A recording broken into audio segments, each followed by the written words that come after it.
In time, any desert might become a paradise. Ahead lay a few stone structures clustered near a rare power line. The driver veered west. Cap felt relieved. Propaganda aside, when it came to stopping a bacteriological bomb, fewer witnesses also meant fewer possible victims. Jacobs? The glow from the readout gave the red-haired agent's sunburnt skin a blue-white hue. I've got a 98% confidence match with the signature of an Al-Hussein Scud missile a half-mile off. Frowning, Dr. Antelmo slumped against the canvas sidewall. With a 400-mile range, that could hit a number of Wakandan population centers, even if they don't know what they're aiming for. I was right. Being stewards of the world's only source of vibranium, a metal with an uncanny ability to absorb kinetic energy, made the tribal nation of Wakanda vastly wealthy and a target.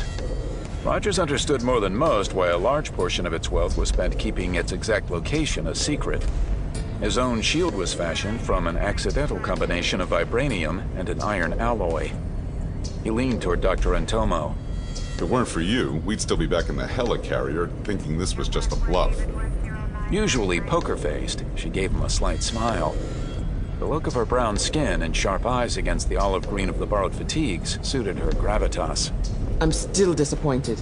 In my line of work, we'd rather not be in demand. I hear that. Wondering how much of his own expression she could see through the mask, he gave her a casual salute. Then here's to our early retirement.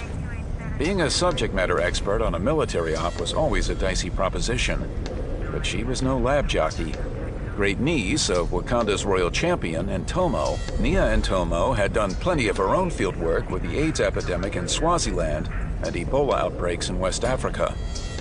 They met for the first time on the helicarrier, and it hadn't taken long for Rogers to recognize and admire her instincts. If Somali pirates can acquire a missile and a weaponized virus this easily, I doubt that will ever happen. Speaking of free time, S.H.I.E.L.D. spirited me away from my first free day in 8 months. I wouldn't mind sharing a drink when this is over. Already finding her a tough read, Steve wasn't sure whether she was flirting or being friendly. Being an asthmatic weakling before the war, and then lying for decades frozen in Arctic ice, hadn't provided many opportunities for relationships. A drink? I can't. I'm sorry if I was being inappropriate. No, it's not that. I just metabolize alcohol too quickly for it to have any effect. A result of the super soldier serum. And no one likes a drinking partner with a good memory. As he kept talking, she frowned. Apparently as confused by him as he was by her. Or so I've been told. She studied him. After a moment, the knitted brow turned back into the slight smile. Noticing the wry look from Jacobs, Steve quickly changed the subject. An old scud wouldn't be hard for anyone to find, if they've got the cash. But you can't get weaponized rabies locally. The pirates have a history of working with financiers. Even more now that the international push has driven them to attempt more land operations. I've been too buried in rabies research to read the latest brief. Any theories yet on who? Someone who wants vibranium and doesn't care how they get it. A lot of choices, then. Still, this seems especially desperate. Even if they manage a launch, our air defense has an excellent chance of knocking it out of the sky. The real concern is if something goes wrong on the ground.